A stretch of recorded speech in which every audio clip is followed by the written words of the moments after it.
Good evening. When I think of Dennis Bouffard, two words come to mind: family and faith. Words that are synonymous with Immaculate High School. Now, my connection with Dennis and his family goes back over 50 years, when I was a student at Immaculate High School. Back then, nuns and priests made up probably 90% of our staff and faculty, so the lay teachers were pretty noticeable in the building. Particularly this little young man in the religion department. Even though our religion curriculum back then was kind of an extension of old school catechism, Dennis had a way of making the material relatable, particularly to a bunch of teens in the turbulent 60s. Maybe that's what caught Rosemary's eye. Rosemary McNamee was my English teacher.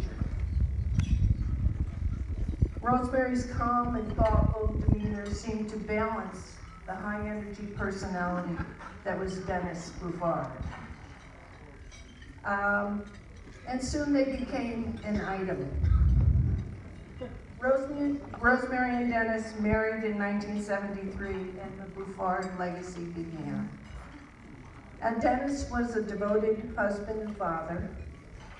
As the family expanded to eventually include 7, yes, count them, 7 children, Dennis was their father, their teacher, coach, and scoutmaster. He bounced from Immaculate to St. Greg's to soccer fields to ski trips, and then to various scout meetings or parents' meetings. One parent that I ran into recently said he was like the ever-ready bunny, always on the go. Dennis supported his children in their diverse endeavors and celebrated their successes. He took tremendous pride in his children and his grandchildren as they grew as individuals and discovered their own talents. However, with all of those mouths to feed and working for the diocese, Dennis definitely had to supplement his income. He drew upon his own talents and started a professional photography business on the side that took on a life of its own. Now, we just had a number of alumni stand. So I would ask you, if you have ever had a prom picture taken by Dennis Bouffard, please stand.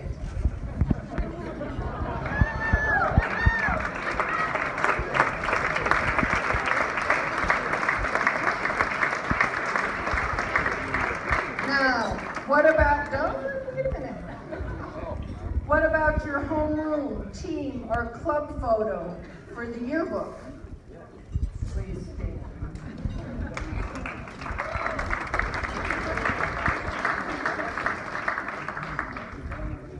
I can still remember as a homeroom teacher having Dennis come flying through the door first thing in the morning, start shoving desks towards the back of the room, and trying to herd 20 to 25 groggy students into position on the desks so they could take the homeroom picture for the yearbook. He'd take 2 or 3 shots and was out the door in a flash to move on to the next homeroom so that he could get the pictures done before first period started. Dennis captured the history of the Immaculate High School family in decades of photos. Additionally, Dennis became one of the top wedding photographers in the greater Danbury area. Through the lens of his camera, Dennis was part of not just the Immaculate family, but also many other families in the community as he shared their joys.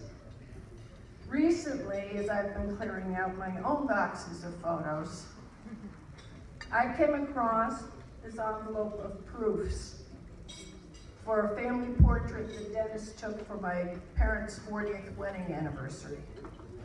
It is a picture that we all cherish. Dennis, thank you for being part of our family. A deep love for family was and is fundamental in the Bouffard household. However, Rosemary and Dennis instilled in their children another key Bouffard value: reaching out to others. You see, for Dennis, family didn't exist within the four walls of his home.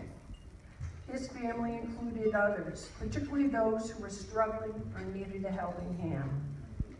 As a religion teacher at Immaculate, he didn't just teach Catholic doctrine. He lived the teachings of the Gospels and modeled for the students how to serve others. Consequently, he started a social action club and later initiated Immaculate's connection with the Dorothy Day Soup Kitchen, a connection he maintained throughout his life.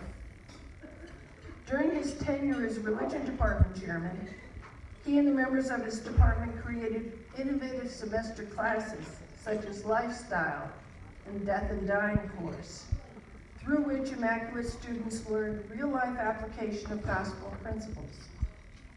I remember weddings in the chapel for students in the Lifestyles class, them frantically working on budgets in homeroom, and the fact that the automatic F always existed for a couple would receive if they were spotted leaving their child in a locker.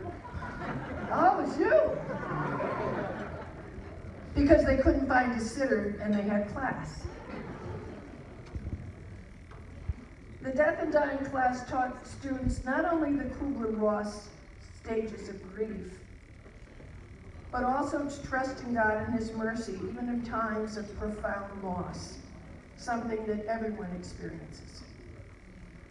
Additionally, the Spiritual Life Commission was started in the late 1980s.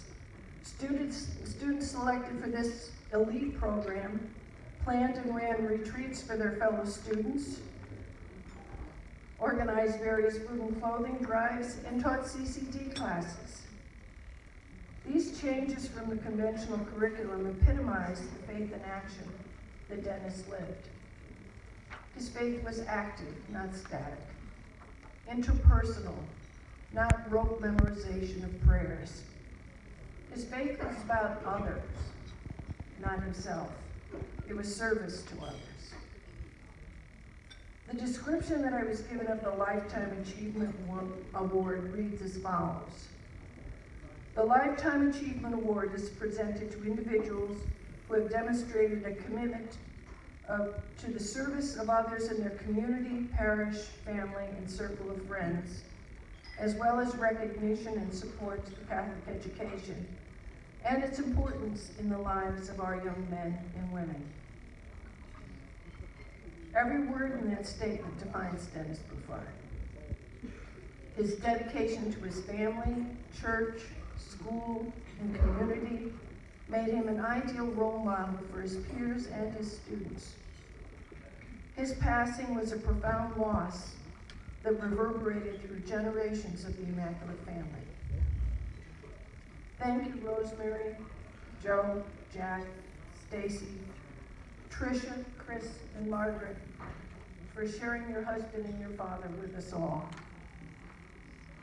It is with great honor and respect that we present the 2019 Immaculate Lifetime Achievement Awards in honor of my colleague and our family member, Dennis Bouffard, to my English teacher and class moderator of the class of 1969, Rosemary McNamee Bouffard.